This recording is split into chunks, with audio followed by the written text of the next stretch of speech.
How are you, Andrew? I'm great. Great to be talking to you, Yvonne. That was my paternal, I should say, grandmother's name. Oh, wonderful. Great to be speaking to you, and it's great that we, even though we had to postpone this, it's kind of I guess, a good thing, seeing that, well, Mercury retrograde is over, and also Yay. because I have, I don't know if this ban is still in effect, but one of my most recent radio show interview was taken down off YouTube because Ted Marr and I said naughty things about the medical establishment, and that got a strike and Mhm. keep me off YouTube for about a week. But that may be over with. I still have one more interview. Actually, two, if you count that one. I'm gonna upload that one to cost.tv because that's where I also upload my interviews.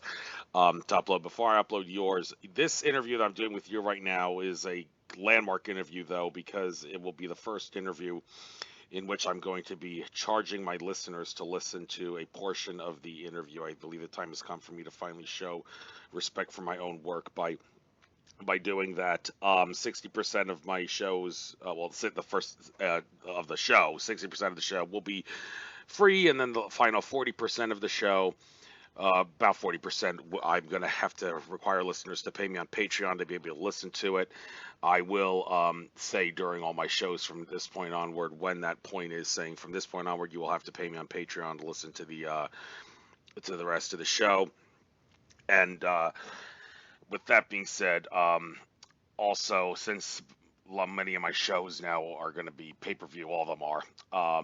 I had always given my guests the chance at the very beginning of the interview to talk about their life story from a primary source perspective, as I felt that would set the tone, especially for anybody who has never heard of my guests before. And I still am willing to do that. However, because my shows will be pay-per-view to some extent, I am going to ask you and all my guests onward to do your life story on the fly and probably take no more than 10 minutes at most to explain who you are and what happened to you, so we can get into some important spiritual questions and such.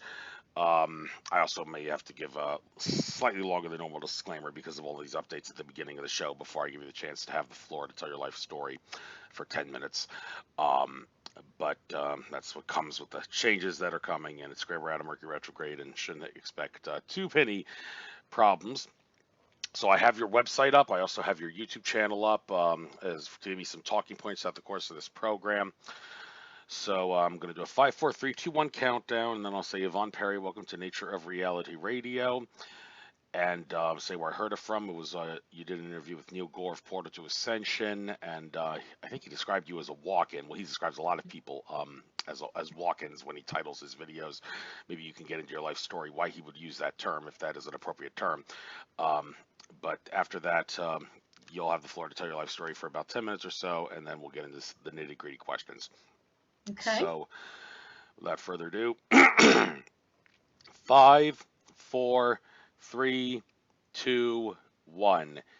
Yvonne Perry, welcome to Nature of Reality Radio. This, I think, is maybe my first show in almost 2 weeks, ever since that show that I did with Ted Marr.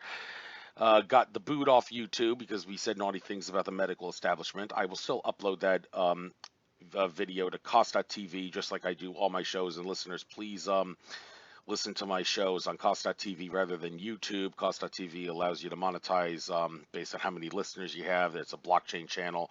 The links will be in the YouTube video description. Only listen on YouTube for 15 seconds, folks, to give me a view count credit, and then listen on Costa.tv's rest of the interviews. Also, folks, as I have said on some previous interviews, the time has come now since summer solstice 2021 has passed. I am now going to be making this show partially pay-per-view. The first 60% of the interviews will be free of charge, and then after the 60% approximate, not exact, of the interview is over, I will be saying, folks, from this point onward in the interview, you will have to pay me on Patreon to listen to it.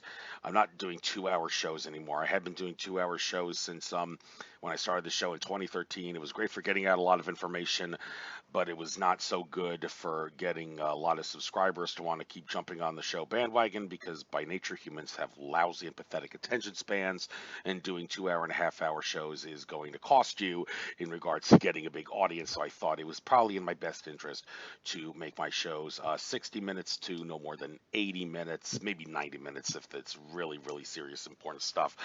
But let's go for maybe a little over an hour today. And with that being said, I heard about you, Yvonne Perry, from Neil Gore of Portal to Ascension. I'm using his channel to find a lot of guests now. All the people that he's interviewed make fascinating guests indeed. And I'm going to be contacting after this show a lot of other people because you're the last person on my list currently. And I'll be definitely going to his channel for that. So with that being said, Yvonne Perry, unfortunately, because I'm going to make my shows pay-per-view now, I'm going to have to ask you and all my other guests to not spend too much time on your life stories, as I had often given people. Do it on the fly, please. 10 minutes max to explain who you are and what you experience that causes you to do the stuff that you do. And then we will get into the very serious nitty-gritty questions, consciousness, metaphysics-wise, and all the work that you do. So without further ado, I will shut up and put myself on mute for you to tell us from a primary source perspective who you are and what you've experienced. You've got the floor, Yvonne Perry. Oh, thank you, Neil. It's an honor to be able to share today, Andrew. And thank you so much, all those who are listening. I am the water, I am the sun, I am the air, I am the universe, I am that which I am. Starseed, human, whatever it is that you call it, I don't think labels are all that important. I'm here, and I want to bless you with the presence that is divinely within me to spark that within you. And beginning with my story, it's hard to say where does that begin. I'm an ancient soul. I've been around for many, many, many, many, many lifetimes on this earth, as well as a starseed who travels in other planets and star systems. My work here is to be the love that I am, to show that. And by setting the example and allowing my life to unfold and blossom to bless others.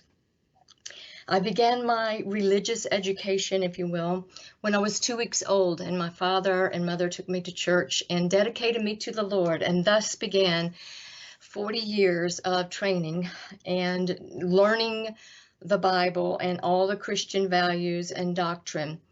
When I began to have a life shift around age 39, 40, I began to question all of that, a lot of that, and was at the point where I was ready to give up, not just on the church and religion and all that I had believed in, but pretty much on life. It had gotten to that point where I was just emotionally drained, physically drained, and didn't want to go on. I had a mysterious encounter with the Holy Spirit, the galactics, whatever it is. There again, we go with labels, in which I was transformed in a state of being almost like a sleep paralysis, but I was awake. It was during the daytime. And during that time, an exchange of some sort, an energetic exchange happened, in which I embraced more of the higher self, more of who I am in other dimensions, bringing in soul aspects, and thus a new journey began. One of a metaphysical path, one of seeking that which is behind everything else, what makes it work, what makes it tick, what keeps the universe going. So very scientific in the approach then, and at the same time, keeping the relationship that had developed with me and the divine, even though a lot of times the doctrine that I was raised in stood as almost a barrier to helping me understand the freedom that we have as experiencers here on this planet. So I developed light language around 1994, and that has continued to be a blessing to me. It has carried me through in ways that I can't quite explain, don't quite understand. And I've been able to activate others in that ability to speak the unknown tongues of the galaxy, of the angels, of lifetimes that we have spent on Earth and other places around our galaxy. And that light language is something that nurtures my soul on a daily basis. So coming forward to today, I am now a coach, I meet with clients one-on-one. I also have classes each month to help other people develop their light language and their relationship with Source, and to learn how to be playful and free, creativity, bringing all of that into who we are. And I write books. I've authored several books that you can find on Amazon.com. There's one on light language. There's one on the walk-in. There's one on being an empath and how to work with energy. My latest one is Celestial Shamanism, which not only gives the story of how I came to where I'm at right now, but gives tips and practical ways that you can follow the breadcrumbs of life and see how Spirit or Source is leading you to find what it is you're here to do. And sometimes that's not as complicated as we think. So that's, I guess, is my story in a nutshell. I'm happy to be here and to share. And so let's have a conversation, Andrew. Awesome. And looking at your YouTube channel, I've arranged the videos by most popular to least popular. Well, of course, some of the ones that are the most popular because they've been on for so long. You've been on YouTube for a while. Light codes transmission and meditation for healing, and writing and written light language symbols are some of the video titles. They looking sort of like Egyptian hieroglyphs here, or maybe Chinese symbols, I guess, to some degree. Is this a language that I've said one of the reasons open borders doesn't work in the real world is because humans speak different languages. If everybody spoke the same language, we could open the borders up a lot more easily and not force immigrants to have to go through a vetting process to cross the borders. That's easier said than done, but you kind of wonder if light language somehow could be the way to go, or transmitting images and love and communication through the heart or whatnot. I'd rather go through the heart than the mind. But exactly, is light language, as I've said, the way to communicate? You want it to be the universal language if there was a universal language to choose, and hopefully it won't become the next Esperanto. You knew that language wasn't going to go very far. But is that what it is, or is there something completely different than trying to make this the universal language? And what's the deal with communicating in pictures and not letters and words? Well, I think all of us communicate in pictures through our imagination, and that is a heart-based intuitive practice. We also use dreams, and we see visions, and even nature speaks to us in those regards. But a lot of times we don't pay attention to those things. And so when someone comes up to us and they begin to speak a language that our soul knows deeply and our mind does not understand, something shifts within us.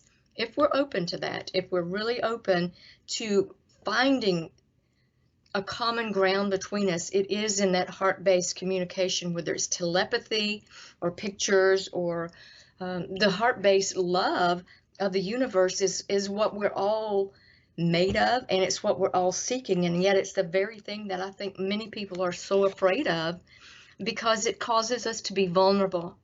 It causes us to embrace our differences and to accept other people who are different from us when we're truly living from the heart. So vibration, light language is about vibration. It's sound alchemy, sound healing. It carries codes. Most languages have meanings that have been agreed upon. But when you hear a vowel tone, that can mean anything to anybody.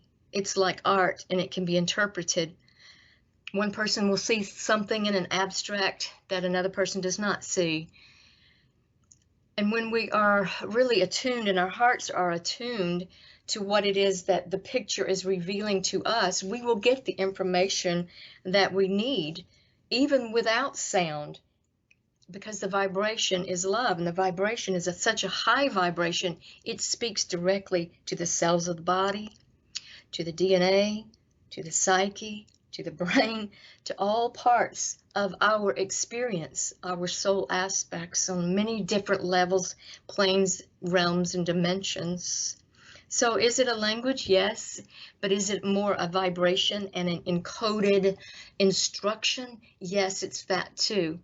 Can it cure the whole world? I don't know. I've seen it do a lot of miracles in people's lives, but then again, is it the light language and the sounds, or is it that desire to connect with something greater than ourselves that brings that change about? Awesome. Scrolling down your YouTube channel here, I see there's a video called Healing the Machine World. I can't help but wonder if this has to do with something with trying to allow humanity to live in harmony with both nature and machines, just like how in Star Wars the droids have learned how to live in harmony with the humans of that galaxy far, far away, and the natural world of that galaxy far, far away.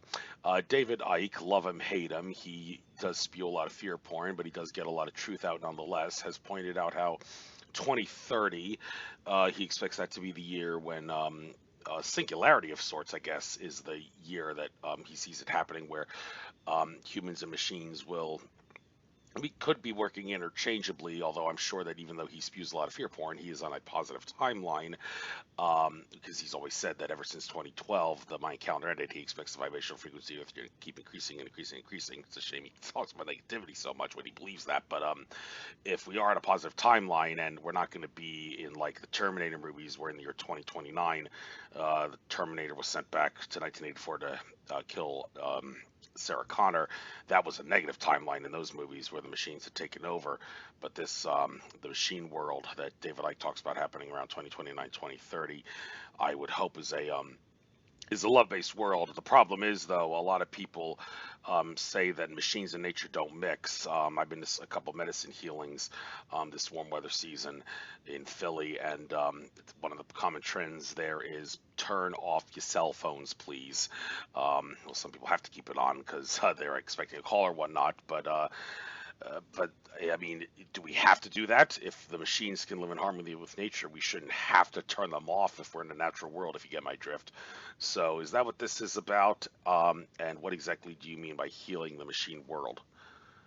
The machine world is that which is chaotic, that which is quite opposite of love. It is many times the inventions that come forth out of a pure heart are then taken by patents or taken by people who do not have the highest and best intention for one another or for the world, and they create something destructive from it. With anything, it's the intention behind it. How do you use your cell phone? Do you use it for broadcasting like this and reaching people? And do you use that same one to purchase weapons of mass destruction for another country? You see, either of that can be utilized from the human standpoint. So it's not whether or not nature and AI or technology can work together, it's whether or not the human heart can work with AI and retain its connection with source and with the earth and nature. There again, it's up to the human. It's up to each of us to find our own positive timeline and to be responsible for how we use the technology. Thank you for clarifying what you meant by that. Now, this idea that we are one in spirit, which is like the headline on your webpage, also the title of your website, we are one in spirit .com, with a one in place of the word one, the number one in place of the word one, for those that want to find it. The idea of being one in spirit, though, kind of resonates with the conflict of whether it's good to be in a unity consciousness reality or a little bit of a duality consciousness reality. Lily Earthling Kosalova, lover, hater, she has a lot of great things to say, but she is so unity consciousness polarized that she attacks a lot of people, if you know what I mean. And she has done some videos where she talks about not using the Merkaba and the yin yang symbol, because she says that those symbols, even though they may be love symbols, they have the weakness, if you know what I mean, of keeping you in a duality matrix. Many would assert that's a silly way of looking at it, but if we truly are one in spirit, then I would have to think that you would somewhat agree with her on that regard, that you'd rather go with the unity consciousness light language symbols rather than the duality based ones. So this debate of sorts between, even though we are one consciousness, unity consciousness wise in truth and in reality, there is a duality aspect to reality that many assert you simply cannot ignore and must acknowledge and live and try to get it one with to move it, flow through life. How do you see that issue? Well, the unity consciousness has to be explored. The unity consciousness can be, okay, let's unify and create a war against this, that, and the other, and these people, and we're going to be superior, and you've not accomplished anything. That's not unity. When we are in unity, we are in harmony with one another. We are able to flow all of our gifts, our diversity, and love one another for the common good of all. And that means that even those who are having difficult times because of bad choices they've made in the duality, which we've all struggled with, there is a oneness that is the source within each of us. And when we each anchor into that, we will find a way to work through and even with the duality. I don't see duality going away just instantly. I think there are still a lot of lessons that humanity is here to work through and recognize. And when we separate ourselves into these categories and give ourselves these labels and say this is good and this is bad, then we're just perpetuating more of that separation mindset rather than embracing where we're coming from and what it is that binds us all together.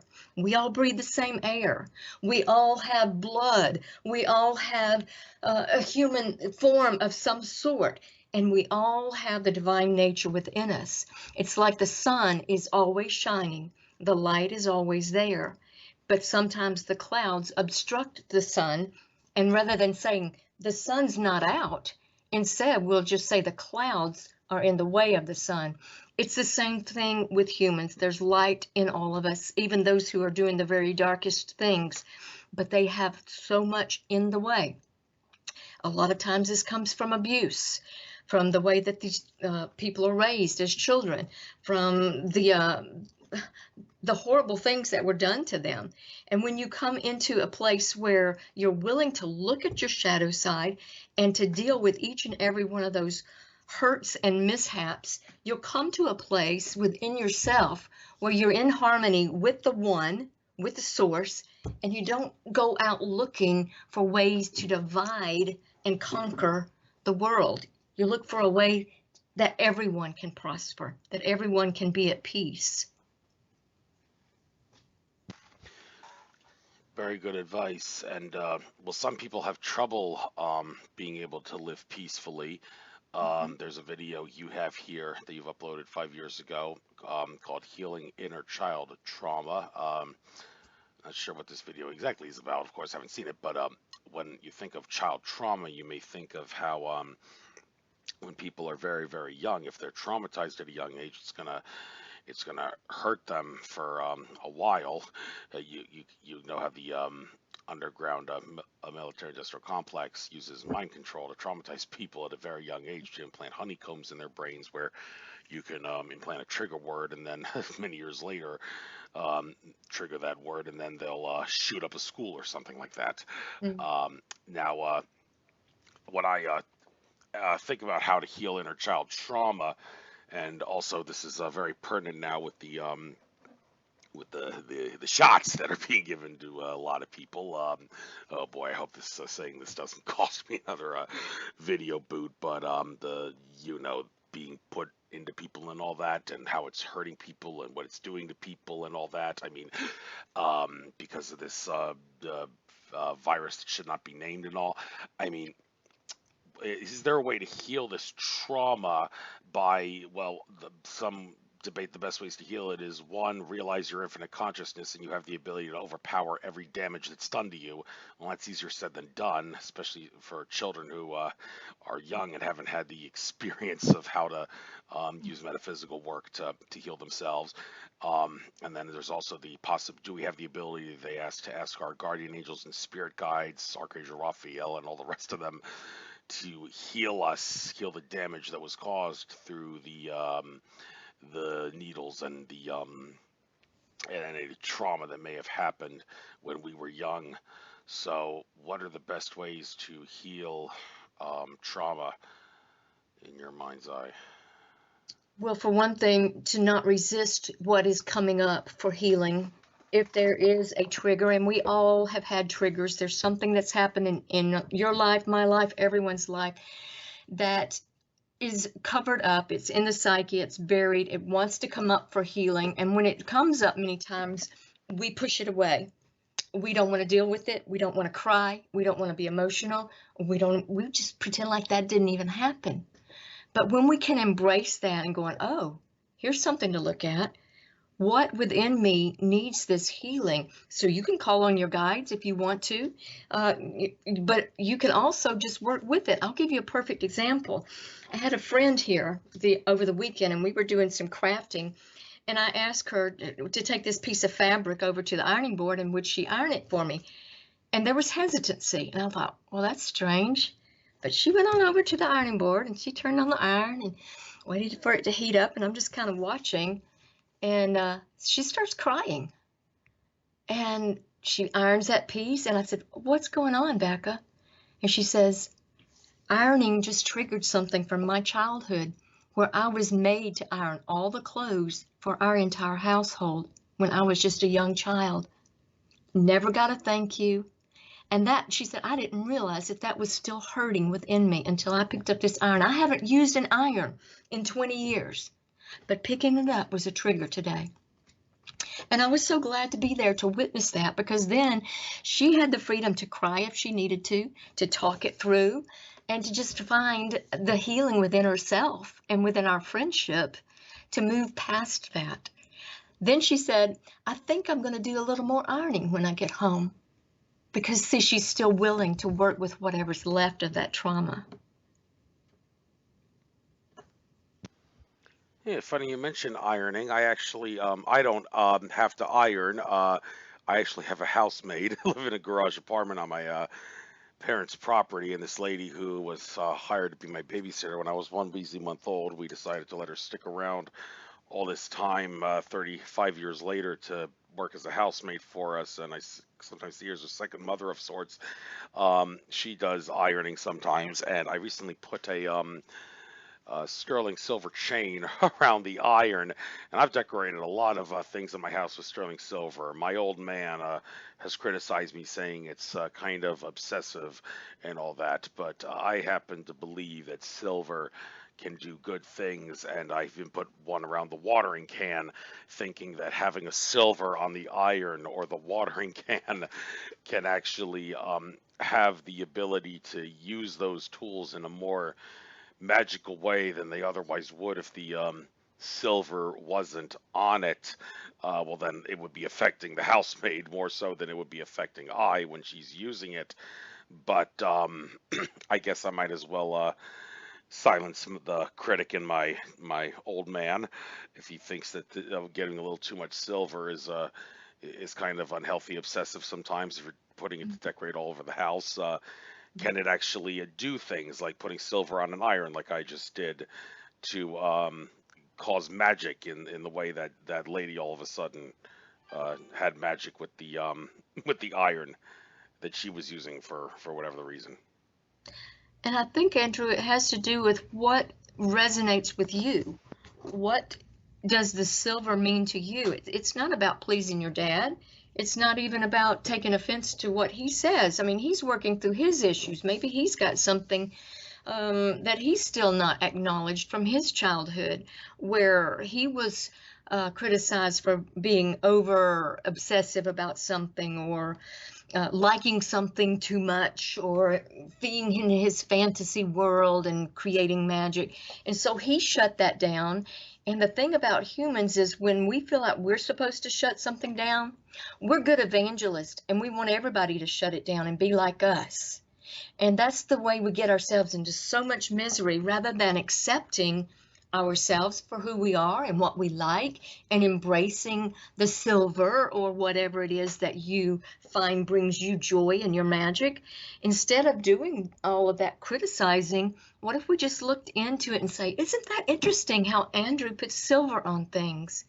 And be curious and ask questions. What is it that you love about the silver? Why does that have special meaning to you? Not in a condemning way, but in a curious way, because I care about you and I want to know what makes you tick. Yes, a lot of things make me tick, but I've been a lot more calmer since I got that massage chair. We'll say, bought a slabway massage chair for $1,700. Been using it like 3 times a day, and it does seem to have calmed me down a bit. So that so with that, I do encourage people to get that. There is another video I see here, a 40-minute video uploaded about 5 years ago called "Sleep in the Light." Now that's seeing that you could think, okay, that's kind of bad advice, because you're not supposed to sleep in light. You're supposed to put everything around you as dark when you're sleeping. Even if you're taking a nap in the daytime, close all the blinds, because you don't want the sunlight coming into your house if you're trying to take a nap. But I'm sure you're talking about a completely different light than sunlight or candlelight or lamplight in this video. What was this video all about? How can you sleep in the light, and what does the light in this sense do to you when you're sleeping? Well, that one was recorded in a state park in which I was walking and doing light language. And I noticed that the rhythm of my walking made me want to close my eyes. And I was in this magical place in my inner world as well as in my outer world, where nature was singing all around me. And I thought this would be a beautiful one to listen to at night when you're falling to sleep. So that later on that night, I listened to it again and I added more to it. And I realized that, sleep is not always something that you do with the lights off. Sleep can also be just resting your eyes for a moment, or just being at peace, even in the midst of the darkness, even in the midst of things going on around you. How do you hold your peace? So the light language in that one is to help people not just sleep at night. It is great for insomnia, but it is also very energizing to help you have the peace, even in the daytime, in the light, in the dark, it doesn't matter, but to find that inner peace within. Thank you. Another video I'm seeing here to try to advise people on how to find peace, titled "Too Much Empathy Can Hurt." You don't want to have too much empathy, because you're not going to find peace. It's going to hurt you. Yeah. Well, being an empath, a lot of people know being an empath can seem like it hurts sometimes, because you're taking on the pains of other people. I have to some degree felt like I am an empath, and part of me actually wants to be an empath. I mean, seeing all the people around, because I'm still working as a clerk in my mother's ophthalmology office, and she, as bright as she was a valedictorian out of a class of 900 when she graduated high school. She still is susceptible to brainwashing by the medical industry, and that goes double when it comes to needles.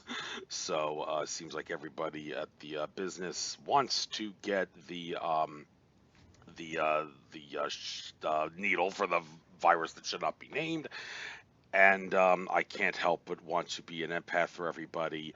I mean, I don't want to take on their permanent damage and all that, but I'm saying if there was some way where I could siphon off the pains that these people have had as a result of getting that, then boy, I'd love to be able to do it.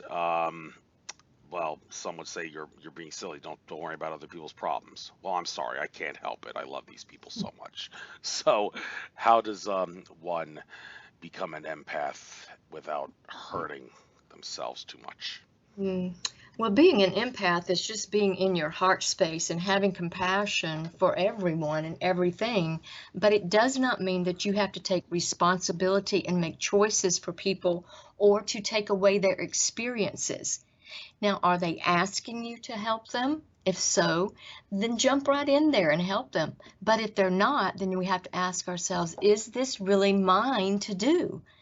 is it mine to jump in and fix this situation that they don't even see as broken just because it doesn't agree with my ideology or what I think is best for them?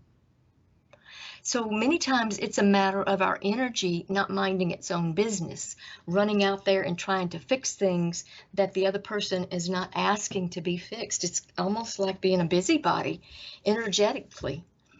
Now, that's not to say that being an empath is a bad thing. No, it's not. I can feel things when I'm working with clients. If I start having a pain in a certain place in my body or discomfort or my shoulder starts hurting, then I might say that to the client. I feel something in my solar plexus. And from my experience, the solar plexus can represent emotional charges, your willpower, and places where you've given away your power.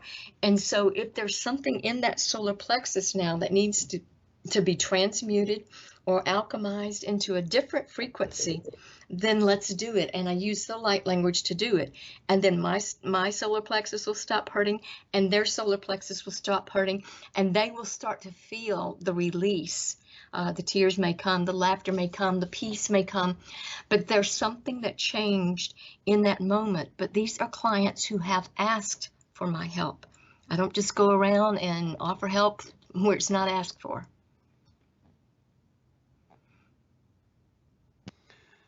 Thank you. And that raises another question that I'd like to ask regarding asking for assistance and when it's okay to do healings when people don't ask. Now, when someone gives a healing to some starving child in a third world country by sending love from their heart chakra to that child in a third world country, they're not going to feel guilty about the fact that they didn't ask the child for help, to ask the child for permission to be able to send love from their heart chakras to the child to benefit the child. And I bring that up because I've got a close friend, Daniel Teague of Vegas Star Healings. He's got the ability, which he gained from having a near-death experience, to tap into the spiritual realm, to clear out negativity, balance people's chakras, cut cords and blocks like Archangel Michael can do with his sword, and many other things. And he doesn't, as far as permission goes, he says, you pay me, the fact that you pay me and give me money, that's all the permission I need, not just to do it on yourself, but if you want to maybe do it for someone else in secret. It's not it's not unusual for him to get a call from someone saying something like, I stole $20 from my mother's purse many years ago, and now I want to make up for it by giving my mother a chakra balancing healing. Can you please, can I please pay you money and have you balance out my mother's chakras to make up for that, or something of that nature? And he says, sure, I'll do it. And without anybody asking the lady for permission, he would balance out the chakras just because the son, who felt guilty about what he did years ago to his mother, wanted to do that. I've heard some people say that, okay, just because we're all one, and just because it's in theory possible to do this, they say that he's kind of crossing boundaries by doing that. Do you agree or disagree that he's crossing boundaries, and if so, why? I'm not sure if it's crossing boundaries or if it's circumventing the actual point of need. If this person stole $20 from their mother's purse, then the reconciliation needs to be between him and her. Give her back the $20. Make it practical. Why do you go to somebody else to do something for her she's not asked to have done? You're still meddling and taking things from her purse, from her psyche field, from her body, from her energy, and doing that without her permission, without her knowing it. How is it different than taking the $20? It's like, to me, that situation that you described is taking $20 and then saying it's okay that I took the $20 because now I'm going to give you something you didn't ask for in return for that, rather than making restitution and reconciling our relationship or whatever it was. Well, yeah, but that doesn't really answer the question regarding whether Daniel Teague himself is crossing boundaries by doing things with. I don't know him well enough to make any kind of a judgment call on him. You know, if he feels led to do that, then that's his choice. He all Okay. has to follow his own heart on that, and so do I. But I typically do not do healings on other people who have not requested it.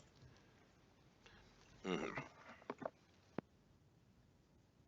I Okay. might Thank you. send out love and light. I mean, that's an energy. That's just like the wind blowing, and we all breathe the air. But to actually go into someone's field and to make corrections on their without them knowing it, I think that's an invasion. That's crossing boundaries. That's just my personal opinion. Doesn't have to be everyone's. Thank you for giving your take on that. And all right, I think this is the part where I'm going to say at this point onward, folks, the rest of this interview, you're going to have to pay me on Patreon to be able to listen to it. I'm going to have to say that during every show for when I do the backtrack on the show review to see when I said that. I made a note of it on a piece of paper by me anyway, but still, I'm going to have to do that. So from this point onward, folks, I will I'll probably upload everything that was said up to this point before on a YouTube channel that everyone can see, and then there'll be another YouTube video that's listed as unlisted, where only Patreon subscribers will be able to listen to it. Also, Cos.tv will not have the parts of the interviews that are pay-per-view, but we still